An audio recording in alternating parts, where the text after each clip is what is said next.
Vamos a hablar ahora de un centro nacional de referencia y un verano más ha lanzado una campaña Mira cómo saltas para evitar lesiones en los bañistas. De esta iniciativa y de toda la actividad que desarrolla el Hospital Nacional de Parapléjicos vamos a hablar ya con el doctor Vicens Martínez Ibáñez, gerente desde el 25 de febrero. Muy buenos días, doctor. Muy buenos días. Bienvenido a Castilla-La Mancha Despierta. Muchas gracias por acompañarnos. Muchas gracias a ustedes. Bueno, si le parece, vamos a empezar por esa campaña. Todos los veranos el Centro de Toledo recibe personas que han hecho mal esa zambullida. ¿Nos falta educación a la hora de meternos en el agua en esta época? Sí, nos falta precaución. Yo pienso que estas campañas van muy bien solo para reflexionar, porque si reflexionamos ya no lo haremos, ¿eh? O sea, hemos de percatarnos de la profundidad de las aguas, porque si no, no nos damos cuenta con agua un poco turbulenta, o turbia, mejor dicho, y tenemos una roca allí delante y no la vemos, ¿no? O cuando te lanzas, pues lanzarte con los brazos por delante, ¿no? A menos tienes una defensa, o lanzarte que no sea de cabeza. Porque si te lanzas de cabeza, este pequeño error nos puede dar gravísimas lesiones medulares y además siempre son graves porque siempre son son cervicales y por tanto muy altas y por tanto la lesión medular es la más grave de todas. ¿La campaña la están llevando a cabo básicamente en redes sociales, en internet? Sí, la estamos llevando sí, en cualquiera de las redes sociales que existen, internet incluida, y por tanto es una campaña que yo pienso que solo que evitemos uno ya es muchísimo, porque son, ya digo, repito, lesiones muy graves, ¿eh? Son de tetraplegia, por lo tanto, de afectación total del sistema medular, ¿eh? Claro. Bueno, aparte de estas campañas de verano, también hacen otras campañas pues, para prevenir otro tipo de accidentes. ¿La prevención funciona? La prevención funciona, lo hemos visto en el tema de los accidentes de tráfico, pero de alguna manera debemos reforzar la prevención, o sea que nunca es suficiente, ¿eh? Por tanto tenemos caídas, tenemos zambullidas, tenemos accidentes de tráfico, son los que nosotros vemos los resultados finales que son realmente dolorosos y para toda la vida, ¿no? Y por tanto siempre es poca. Y yo creo que como sociedad también tenemos que tener un esfuerzo enorme en todas las medidas preventivas, ya no solo ya de accidentes, sino también de salud. Pensar que nosotros, cuando yo era joven, que se muriera un familiar con 50, 60 años, pues más o menos, ¿no? Ahora estamos en 80s y 90s, ¿no? Y por tanto, mucha patología, por ejemplo, tabaco, ¿no?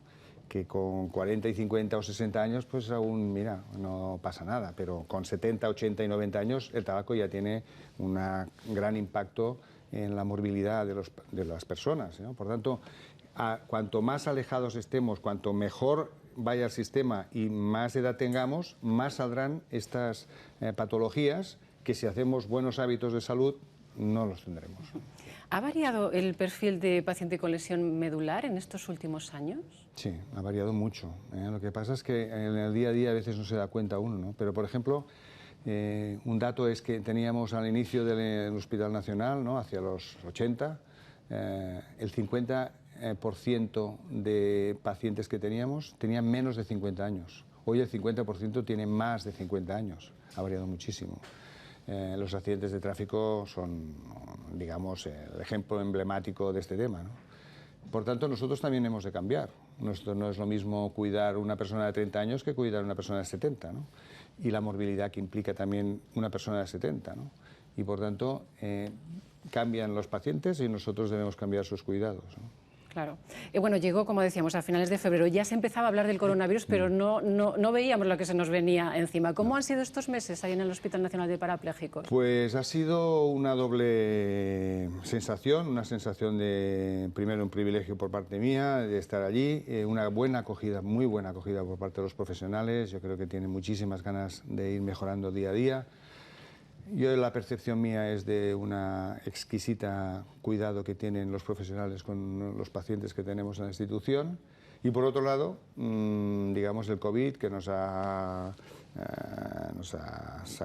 hecho una pantalla única casi, en el sentido de estar muy pendientes del COVID, y que esto hizo pues, que tuviéramos que hacer acciones inmediatas, por un lado de altas precoces, en el sentido de dejar el mínimo grupo de pacientes que deberíamos tener, y por otro lado dejar espacio para ayudar o poder colaborar con el sistema en pacientes que desbordaban hospitales de Toledo. Claro, ha cambiado mucho los planes iniciales que usted traía. Sí, ha cambiado en el sentido de que hemos tenido que adaptarnos a la realidad, pero los dos grandes proyectos que he venido a hacer, pues la verdad es que los hemos seguido, ya los hemos iniciado y esto no va a cambiar. ¿Y cuáles son esos proyectos?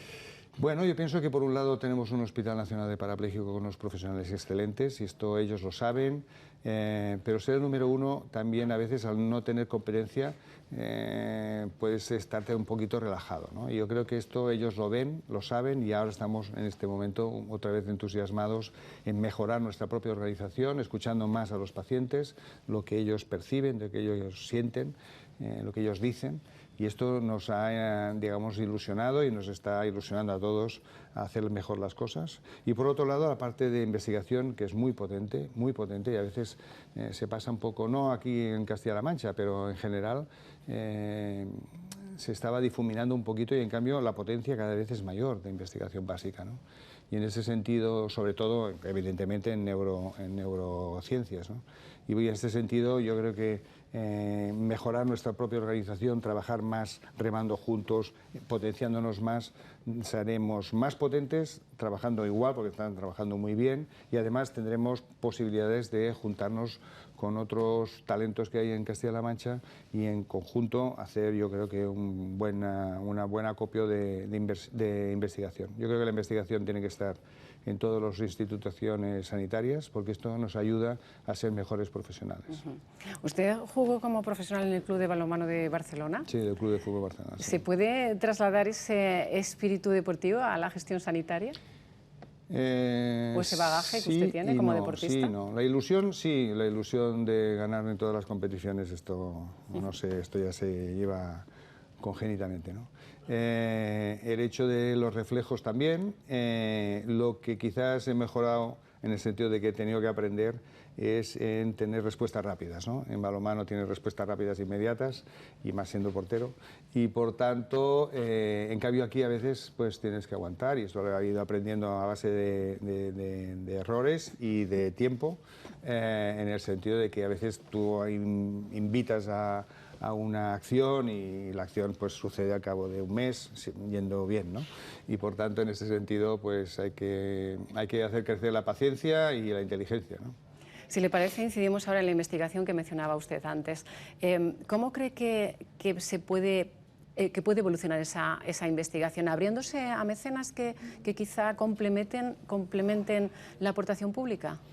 Bien, muy buena pregunta. Yo pienso que, a ver, la investigación para mí es fundamental en cualquier institución. En el Hospital Nacional de Parapléjicos ya tiene por sí mismo un sello muy característico y muy potente.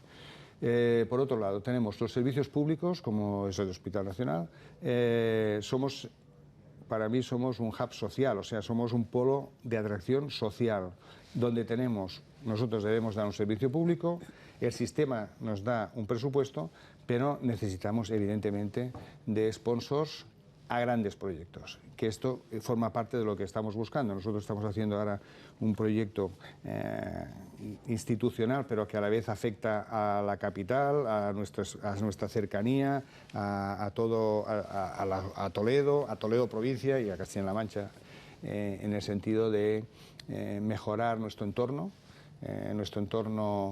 físico, o sea, de ajardinarlo más, porque esto nos ayudará muchísimo a tener un huerto, por ejemplo, que puedan rehabilitarse nuestros pacientes, un huerto alto, pero que lo podemos hacer, y por tanto que ellos disfruten haciendo el cultivo del huerto y a la vez están rehabilitándose en las extremidades superiores, ¿no?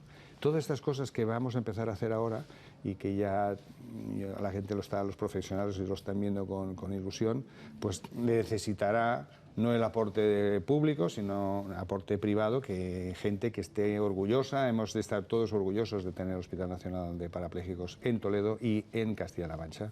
Y esto también nos ayudará a estos proyectos a ser mejores y de alguna manera a ser cómplices privados y públicos de una mejora en la institución.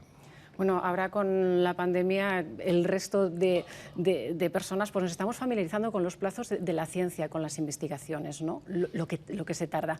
Le voy a preguntar si cree que llegaremos a ver algún día pues, que se pueda restaurar el sistema nervioso central y que bueno, sí, y que no se acabe en un trauma como el que están viviendo en parapléjicos. Yo pienso que nosotros estamos ahora trabajando en tres grandes grupos, más que grupos, no, más orientaciones, miradas. Una es el exoesqueleto, que nos ayudará a poner de pie personas que llevan años estando sentados en las sillas, y esto es una cosa que vamos a... espero que antes de fin de año lo podamos hacer, y si no a primeros del año que viene. Este es un tema. Por tanto, lesión medular, que sigue siendo lesión medular, pero que pueda estar de pie y pueda caminar, ayudado por los exoesqueletos.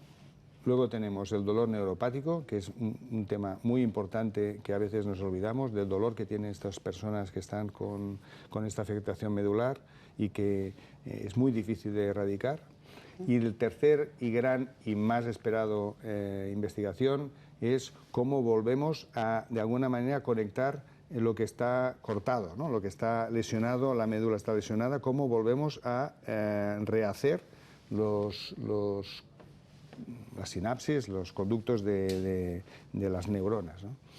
Esto es lo más difícil, pero yo no puedo dar ahora ilusión ni expectativas porque ni me corresponde, ni porque son los investigadores los que lo están trabajando, ni creo que sería bueno, pero sí que estamos en momentos críticos en el mundo y nosotros con ellos estamos en línea mundial de investigación para ver si llegamos a encontrar algún tejido no humano que, ayudado externamente, pueda hacer volver a conectar la sinapsis. Una de las cosas que ya se ha demostrado y le hemos demostrado a nuestros investigadores es que cuanto antes se haga mejor, o sea, es mejor actuar sobre una lesión aguda que sobre una lesión crónica. Esto sí que ya lo hemos demostrado y bueno, vamos a ver cómo estamos en esta fase. Lo que sí podemos decir es que estamos a nivel mundial, esto sí, y lo vamos a seguir estando porque el futuro, con las becas que tenemos, tanto europeas como de la propia Castilla-La Mancha, nos están ayudando para que los investigadores sigan trabajando en este sentido. Mencionaba antes el interés que hay especialmente en que se establezcan vínculos con los pacientes de los profesionales al margen de lo que es la historia clínica. Sí. ¿Esa comunicación se produce en una doble dirección? A ver, en doble dirección, o sea que nosotros debemos escuchar mucho más a los pacientes. Sí. A veces es unidireccional. Yo pienso que la parte paternalista... Lo que quiero también decir es que si los profesionales también aprenden de estas experiencias. Exacto, ¿no? Exacto. La parte paternalista yo creo que se está acabando. A veces el médico, yo soy médico y lo he sentido también, ¿no? Decimos lo que tienen que hacer, sea el paciente, en mi caso los niños o la familia de los niños, ¿no? Yo creo que esto ya hay mucha información, hay que equilibrarnos y tenemos que aprender mucho de lo que ellos perciben, porque no es lo mismo pensar en el paciente que pensar como paciente. No es lo mismo ser tú paciente de un hospital donde hay cosas que dices, ¿cómo es posible que no me haya fijado? Y paso cada día por aquí y no me he dado cuenta hasta que no he estado enfermo, ¿no? Y esto ocurre en cualquier tipo de paciente. Nosotros hemos hecho ya una recopilación de lo que perciben nuestros pacientes, de lo que sienten, de lo que escuchan, de lo que hablan la gente alrededor suyo, ¿no? Y esto nos ayuda muchísimo a ser mucho mejores, pero muchísimo. Es el resumen que hice de todo lo que se habló con los pacientes nos da una idea perfecta de la institución que tenemos. Bueno, usted es coordinador y autor principal de Transformando la gestión en las instituciones sanitarias, sí, ¿no? A grandes rasgos, ya para terminar, le voy a pedir un poco que haga una valoración de cómo está el sistema sanitario español. Nosotros tenemos un sistema nacional de salud en España bueno. Y no he dicho muy bueno, digo bueno. Porque lo mejor que tenemos es lo más difícil, que es talento, grandes profesionales, y cuando hablo de profesionales no solo de médicos, sino tenemos enfermería, en el caso del Hospital Nacional, celadores, auxiliares y médicos. Por tanto, todos, casi la inmensa mayoría, son vocacionales y no trabajarían en otras cosas, ¿no? Por tanto, esto lo tenemos muy potente. Nos falta organización. Y la organización nos falta porque hemos despreciado, en general, los avances organizativos de otro tipo de empresas, ¿no? Cuando somos más humildes y buscamos lo mejor de este tipo nuevo de organización de empresa no sanitaria a la sanitaria, mejoramos muchísimo la organización. Somos empresas complejas, que solo estamos personas con personas, arriba, abajo, los pacientes, la familia de los pacientes, los residentes, el jefe, todos son personas, todo esto es muy complejo. Y por tanto necesitamos tener una organización que favorezca esta fluidez de opiniones y de sabiduría que hay en la ciencia. Ciencia, sensación, emoción, todo esto lo tenemos que conjuntar en una organización que pueda absorberlo, no paternalista. El paternalista no, eso es unidireccional. No, que pueda absorberlo. Y esto es un poco la razón del libro, ¿no? La razón del libro es que hemos de mejorar la organización en el Sistema Nacional de Salud, integrarnos, no ser ni primaricentristas ni hospitalcentristas, sino pacientecentristas. Y si somos así, los hospitales y primaria deberían ir conjuntados con protocolos similares, consensuados entre ellos, a favor del paciente, y no trabajando por silos, que esto hace mucho más caro, más áspero, y luego tenemos lo que hemos padecido, un COVID donde unas veces unos hacían una cosa, en otras regiones hemos visto que hacían otra, en otras, en cambio, no hay nada consensuado. Yo creo que esto es lo que nos falta, una mejora en la organización, y esta es la razón del libro que hemos escrito. Pues doctor Vicens Martínez Ibáñez, gerente del Hospital Nacional de Parapléjicos, muchas gracias por estar aquí en Castilla-La Mancha Despierta, por sus reflexiones, y le deseamos mucha suerte en esta andadura aquí toledana. Muchísimas gracias a ustedes. Buenos días.